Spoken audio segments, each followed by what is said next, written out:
ஒரே ஒரு 5 லிட்டர் இதய மந்த்ரா கடல் எண்ணெய் பேக் ஒரு மாசம் முழுசுக்கும் அத்தனை சமையல முடிச்சு விடலாம். இதய மந்த்ரா.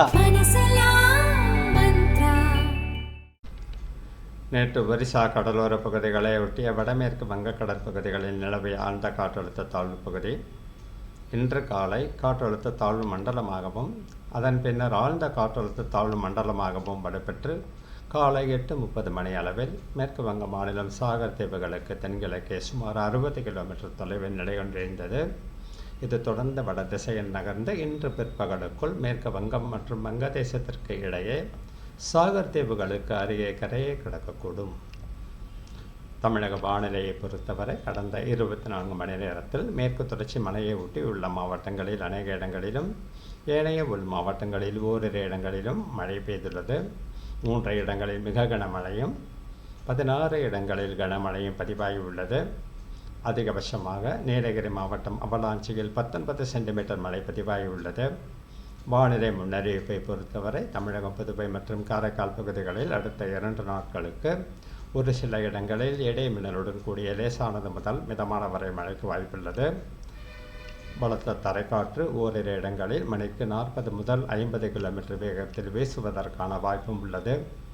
கனமழையை பொறுத்தவரை அடுத்த 24 மணி நேரத்தில் நீலகிரி மற்றும் கோவை மாவட்ட மலைப்பகுதிகளில் ஒரு சில இடங்களில் கன முதல் மிக கனமழையும் ஓரிரு இடங்களில் அதிகனமழைக்கும் வாய்ப்புள்ளது.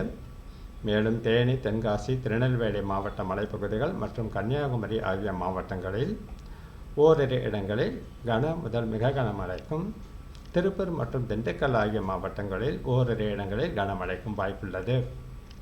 நாளை 30ஆம் தேதியன்று நீலகிரி மற்றும் கோவை மாவட்ட மலைப்பகுதிகளில் ஒரு சில இடங்களில் கன முதல் மிக கனமழைக்கும், தேனி, தென்காசி, திருநெல்வேலி மற்றும் கன்னியாகுமரி மாவட்டங்களில் ஓரிரு இடங்களில் கன முதல் மிக கனமழைக்கும், திருப்பூர் மற்றும் திண்டுக்கல் ஆகிய மாவட்டங்களில் ஓரிரு இடங்களில் கனமழைக்கும் வாய்ப்புள்ளது.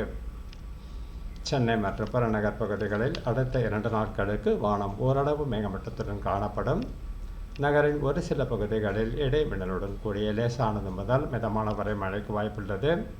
மீனவர்களுக்கான எச்சரிக்கையை பொறுத்தவரை அடுத்து வரும் 5 நாட்களுக்கு தமிழக கடலோர பகுதிகள், மன்னார் வளைகுடா பகுதிகள் மற்றும் அதனை ஒட்டிய குமரி கடல் பகுதிகளிலும், தெற்கு அரபிக்கடல் பகுதிகள் மற்றும் அதனை ஒட்டிய மத்திய அரபிக்கடல் பகுதிகள், கேரள கர்நாடக கடலோர பகுதிகளிலும், வடக்கு வங்கக்கடல் பகுதிகள் அதனை ஒட்டிய வடமேற்கு வங்கக்கடல் பகுதிகளிலும், ஆந்திர கடலோர பகுதிகள் மற்றும் மத்திய வங்கக்கடல் பகுதிகளிலும் சூறாவளி காற்று வீச வாய்ப்புள்ளதால் குறிப்பிட்ட பகுதிகளுக்கு மீனவர்கள் செல்ல வேண்டாம் என்று அறிவுறுத்தப்படுகிறார்கள்.